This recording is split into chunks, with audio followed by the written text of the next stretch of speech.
Well, as I'm sure you've already heard by now, Donald Trump was disqualified from the ballot in Colorado for engaging in insurrection in 2021, a decision that made him very unhappy.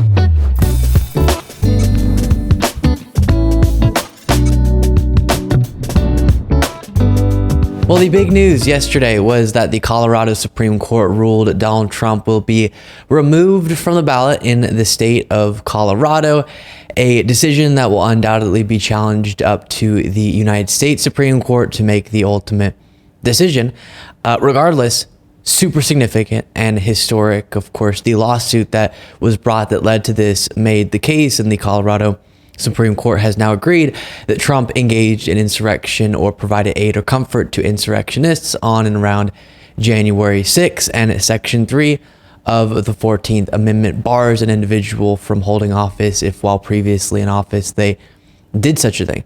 We've looked at that specifically many, many times in the past. It seems pretty clear and simple that indeed Trump did the things that the Constitution says you can't do, and now we have this historic decision confirming that. And a couple things to note before showing you Trump's response to this news. Number one, this is just in the state of Colorado, which Biden is going to win anyways. But number two, if the Supreme Court of the United States agrees with the Colorado Supreme Court, then this could lead to a huge impact on the 2024 election. I'll talk more about that in a little bit. We'll also get to later in this segment, just warning you, some moments from a speech Trump delivered last night in Iowa. But first, here is Trump on True Social after the news broke. And I'll note for our podcast listeners, everything I'm about to read you is in all caps. What a shame, he says, for our country. That's the first one. Then he writes, Biden should drop all of these fake political indictments against me, both criminal and civil, which Biden doesn't have the power to do. Every case I'm fighting is the work of the DOJ and White House. No such thing has ever happened in our country before. Banana Republic, question mark, election interference. And then finally he says, a sad day in America. So there we go. Very, very upset. But just like his criminal cases, this is just the law, the Constitution being upheld. And here was former conservative judge Michael Ludwig responding in a much more reasonable fashion than what I just read to you to the big news.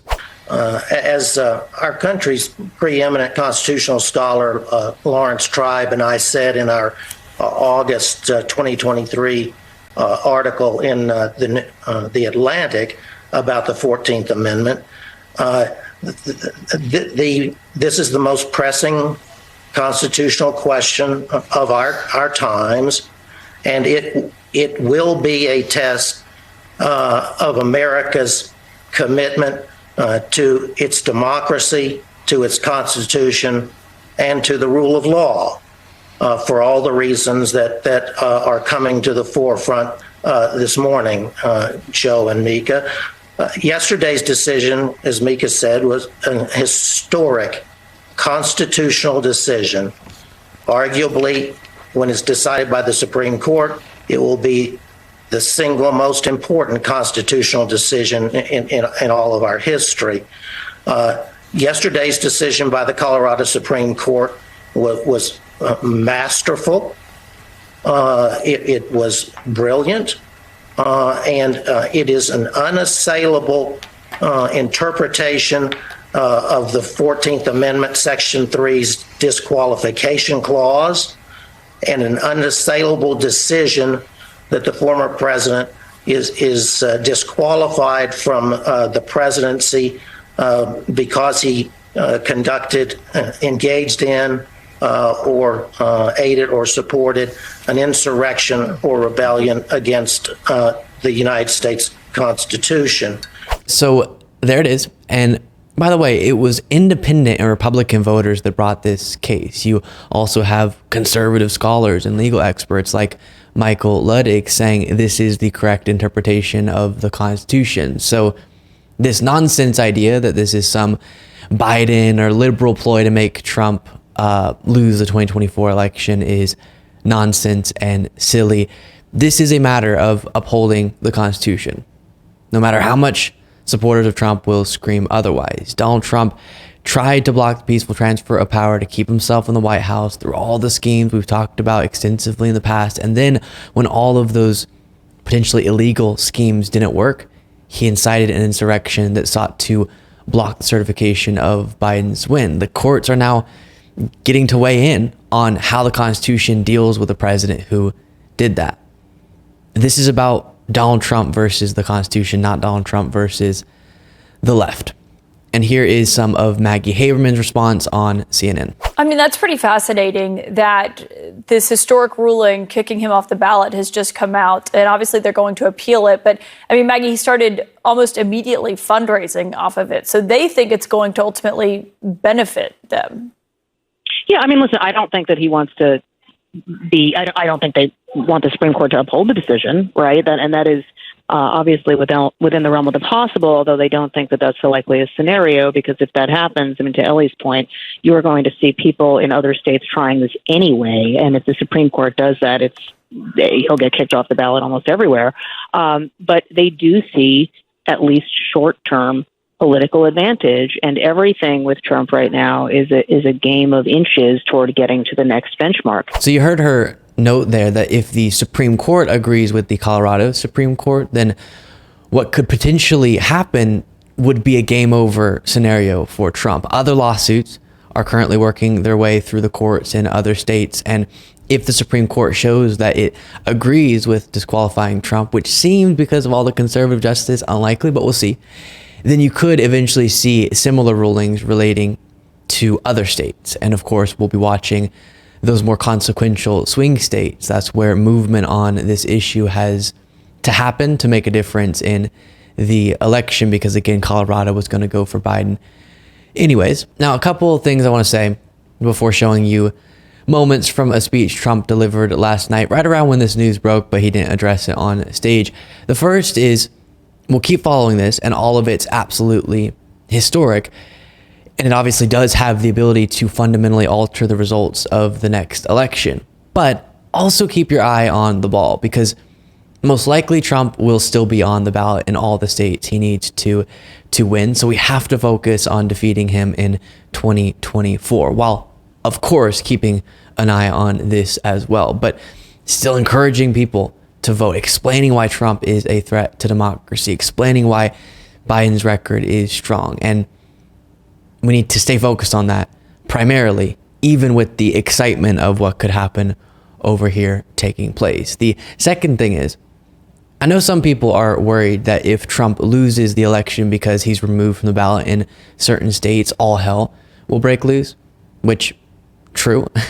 His supporters will say it's proof everything is rigged against him.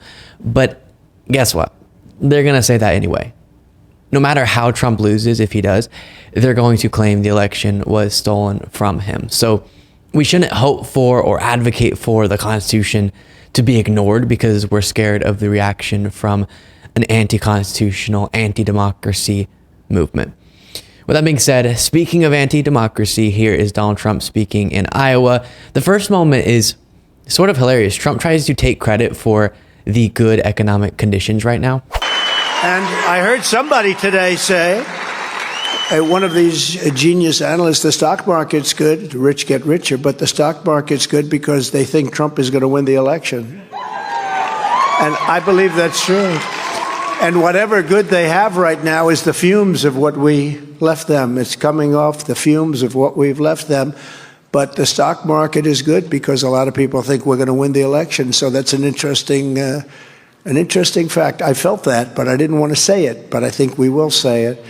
So this is something he's been doing lately. For the longest time, he just said the economy was horrible, right?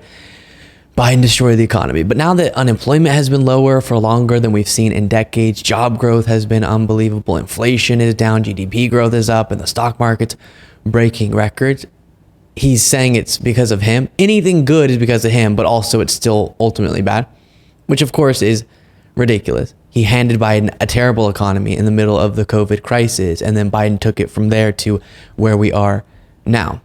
But nobody seems to give him any credit. And by the way, it's true that those, as he mentioned, at the top of the economic ladder have disproportionate ownership of the stock market. But I didn't hear Trump making that point or complaining about that when he was bragging about his stock market numbers when he was president. Then you have Trump in this next moment insisting he is not cognitively impaired while being seemingly unable to say cognitively. The only reason I corrected is they'll say, he didn't know his name. He didn't know his name. He must be cognitive. Don't forget, I do most of this stuff without teleprompters. They do. Biden. Well, can we play just this part one more time? Cognitive. Cognitive. And then he goes, and don't forget, they're on the teleprompter. It doesn't finish his sentence. Cognitive. Very cognitively strong there, as you can tell. And then finally, here's him saying he's never read Mein Kampf, despite him now repeatedly, nearly quoting it in his speeches. It's crazy what's going on. They're ruining our country. And it's true. They're destroying the blood of our country. That's what they're doing. They're destroying our country. They don't like it when I said that. And I never read Mein Kampf. They said, oh, Hitler said that in a much different way. No, they're coming from all over the world, people all over the world. We have no idea. They could be healthy. They could be very unhealthy. They could bring in disease that's going to catch on in our country, but they do bring in crime. But they have them coming from all over the world. First of all, we don't believe you. Second of all, the issue really isn't whether or not you read Mein Kampf. The issue is you dehumanizing people in a way that is so severe it directly mirrors Hitler's rhetoric, highlighting how dangerous it is. Before we go, don't forget to become a member at lukebeasleyshow.com/membership to get the daily bonus show 5 days a week, Monday through Friday. Plus, follow me on Threads, Luke Beasley Official, Instagram, Luke Beasley Official, X, Luke B. Beasley, and sign up for the Beasley Brief, a daily morning newsletter that summarizes the previous day's events by going to lukebeasleyshow.com/brief, and I'll talk to you all next time.